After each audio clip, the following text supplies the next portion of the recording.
Bonjour à tous et bienvenue dans cette première capsule sur la réciproque du théorème de Thalès. Alors dans un premier temps, pour introduire cette notion, nous allons revoir le théorème de Thalès dans le sens direct. Puis nous verrons deux éventualités, la contraposée ou la réciproque du théorème de Thalès.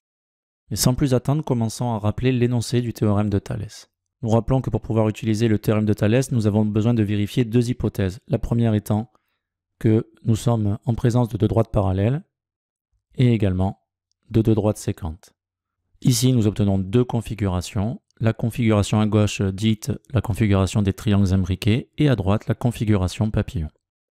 Sous ces deux conditions, les triangles ainsi formés, AMN et ABC, sont des triangles semblables. Cela sous-entend que le rapport des côtés homologues des deux triangles sont égaux. Nous avons donc ici M sur AB qui est égal à AN sur AC et qui est égal à MN sur BC. Et ceci étant dit, essayons de répondre à la question suivante. Les droites BC et MN sont-elles parallèles? Nous supposons pour cela, dans les deux configurations, toutes les mesures connues. Et nous devons calculer les rapports sur la première séquente AM sur AB et sur la deuxième séquente AN sur AC. Nous ne calculerons pas le rapport MN sur BC, c'est-à-dire le rapport concernant les côtés supposés parallèles. Alors une fois les deux calculs effectués, nous avons deux éventualités. Premièrement, les rapports AM sur AB et AN sur AC sont différents. Alors cela sous-entend que l'une des deux hypothèses du théorème de Thalès n'est pas respectée, puisque si les hypothèses étaient respectées, nous aurions l'égalité des rapports. Étant donné que les droites ici sont séquentes, nous pouvons affirmer que les droites MN et BC ne sont pas parallèles, car si elles l'étaient, les rapports seraient égaux. Nous appelons ce théorème la contraposée du théorème de Thalès.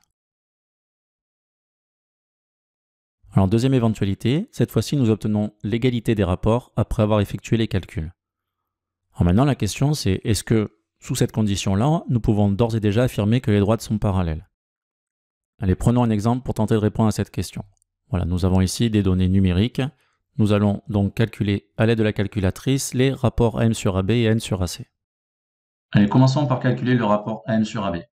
Affichons d'abord une fraction, nous tapons au numérateur la mesure de AM 3,6, puis au dénominateur la mesure de AB 5,4. Nous trouvons que le rapport AM sur AB admet une fraction irréductible de 2 tiers. Allez, faisons de même pour le rapport AN sur AC.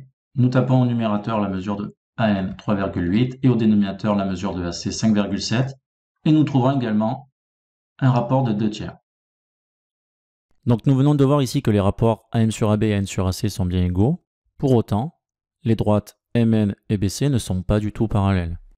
Alors le problème ici est que les points M et N sont situés de part et d'autre du point A. Ils ne sont pas situés du même côté du point A. Finalement, pour qu'on puisse conclure sur le parallélisme des droites MN et BC, il faudrait que les points M et N soient situés du même côté du point A. Soit ils sont du même côté de BC par rapport au point A, soit ils sont situés de part et d'autre des points B et C par rapport au point A. Donc nous devrons en rajouter une hypothèse pour pouvoir conclure sur le parallélisme des droites. C'est l'ordre des points dans l'alignement. Nous devrons vérifier que les points AMB et ANC sont bien alignés suivant un certain ordre. Sous ces deux conditions, nous pourrons conclure que les droites BC et MN sont parallèles. Ce théorème s'appelle la réciproque du théorème de Thalès. Voilà, cette capsule est à présent terminée. Nous venons de rencontrer la réciproque et la contraposée du théorème de Thalès pour affirmer ou non que des droites sont parallèles. Nous verrons dans une prochaine capsule comment se servir de ces théorèmes pour démontrer le parallélisme ou non des droites. Allez, à très vite.